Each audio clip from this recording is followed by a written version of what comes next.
যেটা পয়লা বৈশাখে আজকে আপনি দেখেছেন মাওলানা দেলাওয়ার হোসেন সাইদি, মাওলানা মতিয়ার রহমান নিজামী, মাওলানা গোলাম আজম, অধ্যাপক গোলাম আজম, তাদের এই পয়লা বৈশাখ আসলে বিভিন্ন আকার আকৃতি দিয়ে মানুষদেরকে দেখাতো যে এরা এই, অথচ সেইটা আল্লাহ ঘুরিয়ে আজকে হাসিনাকে দেখিয়েছে যে রাক্ষসী মহিলা কেমন হয়। এই দেখেন, আমরা কি বানিয়েতে বলেছি বা বানিয়েছি? আমরা বানাইলো কে বানিয়েছে কেউ জানি না। না না, আল্লাহ বানায়নি। কে বানিয়েছে আমি একটা তথ্য পেয়েছি, সূরা এটা নাহালের ভেতরে আছে 19 নম্বর পারা 20 নম্বর পৃষ্ঠা 7 নম্বর লাইনের 52 নম্বর আয়াতে আছে, ফাতিলকা বুয়ুতুহুম খাবিয়াতাম বিমা যালামু। একটু খেয়াল করে শুনবেন যারা কোরআন বুঝতে চান। ফাতিলকা বুয়ুতুহুম, বাইতুন না, বুয়ুত বহু বচন।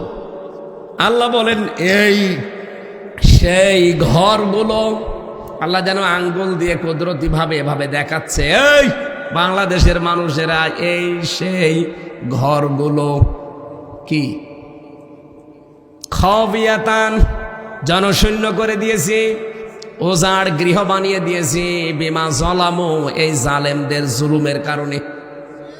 আপনি দেখেন আগস্টের 5 তারিখের পর থেকে সারা বাংলাদেশের 630টা থানা যেখানে জালেমদের ঘর বাড়ি ছিল, অফিস আদালত ছিল, আমার মনে হয় সবই প্রায় মাটির সাথে মিশে গেছে। আমি তো আমার কুষ্টিয়ারটা জানি, ইনু আর হানিফ, এই দুইজনের বাড়ি বিকাল আসতে আসতে জনগণ মাটির সাথে পুরা একেবারে মিশিয়ে দিয়েছে। এমনকি পায়খানার প্যান ছিল, প্যানও খুলি চলে গেছে। কি রাগ থাকলে করে এই কাজ কর বলেন? পায়খানার প্যানও খুলি নিয়ে চলে গেছে। আর যাই হালকা পাতলা ছিল দু একটা, এই ফেব্রুয়ারির 5 তারিখে আযাবুল বুলডোজার নাজিল হয়ে সব শেষ। কি নাজিল হয়েছিল? আযাবুল বুলডোজার। হে আযাব এসে 32 নাম্বার থেকে শুরু করে দেশে যত 33 ছিল সব 35 বানিয়ে দিয়েছে। আল্লাহ রাব্বুল আলামিন বলেন, ফাকতিয়া দাবিরুল কওমিল্লাযিনা যালামু, জালেমদের শিকড় কাটা হয়ে গেছে। কাটলো কে? না না, আপনি আলেম, তাহলে বললেন কেন? কতিয়া এটা মজহুর, এর ফাইল জানা নেই, কর্তা কে কেউ জানে না। আর জালেমদের বাড়ি ঘর সারা বাংলাদেশে কে ভেঙেছে কেউ জানে না। কি কে ভেঙেছে কেউ জানে না, যেহেতু এখানে কর্তা বলে কেউ নেই। ফাকতিয়া, ভাঙা হয়েছে কিন্তু ভেঙেছে কে? কর্তা নেই। অবশ্যই কেউ ভেঙেছে, কিন্তু কে আল্লাহ বলেন আমিও জানি না। আপনি যে আপনি মামলা করবেন কার নামে দেবেন? কর্তাই তো নেই। হ্যাঁ, এখন যদি মামলা দিতে চান তাহলে ভুয়া মামলা হবে, কারণ আল্লাহ নিজে বলছে যে কোনো কর্তা নেই। সুতরাং হাসিনার এই দৃশ্য করল কারা? এই পয়লা বৈশাখে এই রাক্ষসী বানিয়ে সারা পৃথিবীর মানুষকে দেখালো। কে করেছে কেউ জানে না। কি বলেন কে করেছে? আপনি বলেন।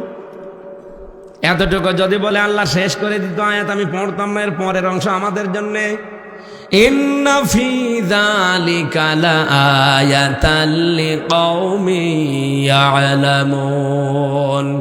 এখানে ইন্না আছে আর মাঝখানে লামে তাকিদ আছে। আল্লাহ গ্যারান্টি দিচ্ছেন অবশ্যই অবশ্যই এই পৃথিবীতে যারা জ্ঞানী তাদের জন্য এখানে শিক্ষা আছে। আপনি চিন্তা করতে পারেন, জালেমদের এত বড় গভীরের শিকড় আল্লাহ যদি কেটে ফেলতে পারে, এই মহেশখালীর ইউনিয়ন পরিষদের দারোয়ান থেকে শুরু করে সংসদ ভবনের একেবারে সর্বোচ্চ চেয়ার পর্যন্ত সব সাজানো ছিল ওদের লোক। কাজ কই? একটা লোকেরও খবর পাওয়া যাচ্ছে না। হাসিনার এত অপমান আমার মনে হয় 5 তারিখের আগে হলে আমাদের ফাঁসি হয়ে যেত। কে করবে এখন? এমনকি পুলিশও এখানে বসে থাকতো না, 4 জনই আমরা ধরে নিয়ে যেত। এখন 4 জন না 4000 পুলিশ এসে ওয়াজ শুনবে, ধরবে না। অথচ গত বছর এই দিনে এখানে আসার সময় পুলিশ আমারে ঢুকতে দেয়নি। আর আজকে পুলিশ এসে বলছে হুজুর আসসালামু আলাইকুম। ওনাদের দোষ না, ওনাদের আর কি বল, ওনারা তো উপরওয়ালার নির্দেশে চলে। এজন্য আমরা চাচ্ছি আগামীতে প্রশাসনকে ওনাদের বিভাগটা আলাদা করে দেওয়া হোক। কোনো উপরওয়ালার কথায় ওনারা চলবে না, ওনাদের বিভাগ থাকবে আলাদা। ওনাদের আইজিপি মাইজিপি যা আছে সব আলাদা করে দেন। এই দেশটা ঠান্ডা করতে পুলিশের একদিনও সময় লাগবে না, কারণ যেখানে যা হয় সব ওদের নখদর্পণে আছে। খালি ওই উপরওয়ালা এই কারণেই তো পারে না। আইজিপির প্রধানকে পর্যন্ত সরিয়ে দিয়েছে।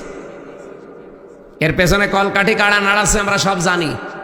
এই জন্য বারবার আহ্বানও জানাচ্ছি, আমিরে জামাত ডাক্তার শফিকুর রহমান হাফিজাহুল্লাহ বারবার বলেছে প্রশাসনকে আলাদা করে দিন। ওদের আইনজীবীর কথা শুনে ওরা চলবে। আপনার মতো সলিমুদ্দি গলিমুদ্দি 2 দিনের জন্য মন্ত্রী হবেন, এমপি হবেন, আপনার কথা শুনবে মানে? আপনার কথা শুনতে গিয়েই তো এদেশের দুর্নীতি আরো দুর্নীতি বেশি হয়। ন্যায় বিচার আমরা আর পেয়ে পারি না। ওদেরকে আলাদা করে দেখেন না, কারণ ওদেরকে তৈরি করেছে হাসিনা না, ওদেরকে তৈরি করেছে হযরত ওমর। প্রশাসনে যে পুলিশ বিভাগ বানিয়েছে কে? হযরত ওমর। উনি যেরকম কঠোর ছিলেন, শক্ত ছিলেন অন্যায়ের বিরুদ্ধে, এরা এরকমই। কিন্তু ওদেরকে আমরা এই 15.5 বছরে বিড়াল বানিয়ে রেখেছিলাম। ওরা শুধু বাঘ ছিল, দাড়িওয়ালা টুপিওয়ালা দেখলে কি আমার এই যে মারিয়েছি, আমি এই যে বসতে পারি না, এই জন্য 2টা নিয়েছি। আমার তো এই 2টা একটাও ছিল না, এই 2টা ছিল পেছনে কার ছিল। আমি ওখান থেকে নামিয়ে এখানে বসলাম, কারণ একটু পরে আমার পেছনে ব্যথা হয়ে যাবে। এমন পিটানো পিটিয়েছে, এমন জায়গায় যে বলাও যায় না। 11 ঘন্টা ওরা আমার টাঙিয়ে রেখেছিল মাজায় দড়ি দিয়ে। ওই সেই এখনো পর্যন্ত শরীরে ওই বেদনা। এই জন্য বসে বেশিক্ষণ যদি কাঠের চেয়ারে বসে থাকি পেছনে ব্যথা হয়ে যায়। আপনারা আশপাশে কোনো জেলায় যদি নিয়ে আসেন, এটা রেকর্ড হচ্ছে, আমারে তোলার সময় একটু সুপা দেবেন, কারণ আমি কাঠে বসতে পারি না। ও জালেমরাকে আমার শরীর রেখেছে 1 ইঞ্চি জায়গা নেই যেখানে ওরা টর্চার করে না। এই জন্য আগামীতে কোনো জায়গায় বসালে, এই যে এত ভালোই গদি আছে, তারপরে ওই যে ব্যথা হয়ে যাচ্ছে, বারবার নড়াচড়া করা লাগছে, এই কারণে এজন্য বসতে পারি না।